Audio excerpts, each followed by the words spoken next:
അധ്യായം 6. യഹോവ പിന്നെയും മോശയോട് അരുളിച്ചെയ്തത് എന്തെന്നാൽ, ആരെങ്കിലും പിഴച്ച് യഹോവയോട് അതിക്രമം ചെയ്ത്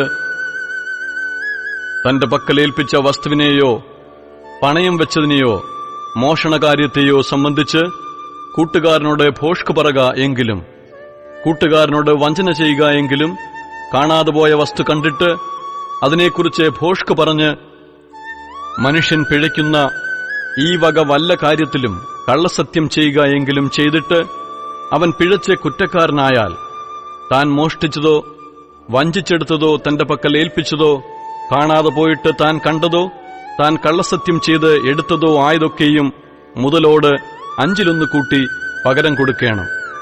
അകൃത്യയാഗം കഴിക്കുന്ന നാളിൽ അവനത് ഉടമസ്ഥന് കൊടുക്കണം. അകൃത്യയാഗത്തിനായിട്ട് അവൻ നിന്റെ മതിപ്പ് പോലെ ഊനമില്ലാത്ത ഒരു ആട്ടുകൊറ്റനെ യഹോവയ്ക്ക് അകൃത്യയാഗമായി പുരോഹിതന്റെ അടുക്കൽ കൊണ്ടുവരേണം. പുരോഹിതൻ യഹോവയുടെ സന്നിധിയിൽ അവനുവേണ്ടി പ്രായശ്ചിത്തം കഴിക്കണം. എന്നാൽ അവൻ അകൃത്യമായി ചെയ്തതൊക്കെയും അവനോട് ക്ഷമിക്കും. യഹോവ പിന്നെയും മോശയോട് അരുളിച്ചെയ്തത്, നീ അഹരോനോടും പുത്രന്മാരോടും കൽപ്പിക്കേണ്ടത് എന്തെന്നാൽ, ഹോമയാഗത്തിന്റെ പ്രമാണമാവിത്. ഹോമയാഗം രാത്രി മുഴുവനും ഉഷസ്സുവരെ യാഗപീഠത്തിന്മേലുള്ള വിറകിന്മേലിരിക്കുകയും യാഗപീഠത്തിലെ തീ അതിനാൽ കത്തിക്കൊണ്ടിരിക്കുകയും വേണം. പുരോഹിതൻ പഞ്ഞിനൂൽ കൊണ്ടുള്ള അങ്കി ധരിച്ച് പഞ്ഞിനൂൽ കൊണ്ടുള്ള കാൽച്ചട്ടയാൽ തന്റെ നഗ്നത മറച്ചുകൊണ്ട് യാഗപീഠത്തിന്മേൽ ഹോമയാഗം ദഹിച്ചുണ്ടാക്കിയ വെണ്ണീറെടുത്ത് യാഗപീഠത്തിന്റെ ഒരു വശത്ത് ഇടേണം.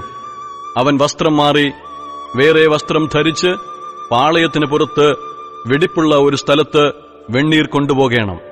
യാഗപീഠത്തിൽ തീ കെട്ടുപോകാതെ കത്തിക്കൊണ്ടിരിക്കണം. പുരോഹിതൻ ഉഷസ്സുതോറും അതിന്മേൽ വിറക് കത്തിച്ച് ഹോമയാഗം അടുക്കിവച്ച് അതിന്മീതെ സമാധാനയാഗങ്ങളുടെ മേധസ് ദഹിപ്പിക്കണം. യാഗപീഠത്തിന്മേൽ തീ കെട്ടുപോകാതെ എപ്പോഴും കത്തിക്കൊണ്ടിരിക്കണം. ഭോജനയാഗത്തിന്റെ പ്രമാണമാവിത്. അഹരോന്റെ പുത്രന്മാർ യഹോവയുടെ സന്നിധിയിൽ യാഗപീഠത്തിന്റെ മുമ്പിൽ അത് അർപ്പിക്കണം.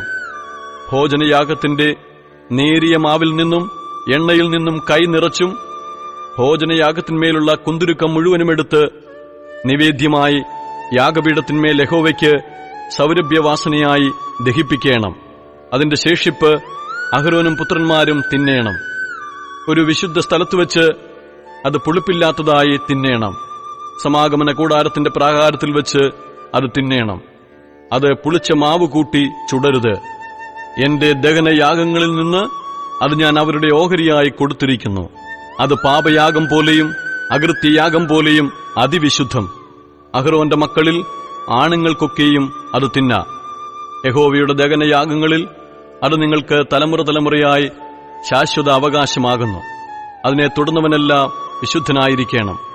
യഹോവ പിന്നെയും മോശയോട് അരുളിച്ചെയ്തത് എന്തെന്നാൽ, അഹരോന് അഭിഷേകം കഴിയുന്ന ദിവസം അവനും പുത്രന്മാരും യഹോവയ്ക്ക് കഴിക്കേണ്ടുന്ന വഴിപാടാവിത്. ഒരിടങ്ങഴി നേരിയ മാവിൽ പാതി രാവിലെയും പാതി വൈകുന്നേരവും നിരന്തരം ഭോജനയാഗമായി അർപ്പിക്കണം. അത് എണ്ണ ചേർത്ത് ചട്ടിയിൽ ചുടേണം. അത് കുതിർത്ത് കൊണ്ടുവരേണം. ചുട്ട കഷ്ണങ്ങൾ ഭോജനയാഗമായി യഹോവയ്ക്ക് സൗരഭ്യവാസനയായി അർപ്പിക്കണം. അവന്റെ പുത്രന്മാരിൽ അവന് പകരം അഭിഷേകം പ്രാപിക്കുന്ന പുരോഹിതനും അത് അർപ്പിക്കണം. എന്നേക്കുമുള്ള ചട്ടമായി അത് മുഴുവനും യഹോവയ്ക്ക് ദഹിപ്പിക്കണം. പുരോഹിതന്റെ ഭോജനയാഗം മുഴുവനും ദഹിപ്പിക്കണം. അത് തിന്നരുത്.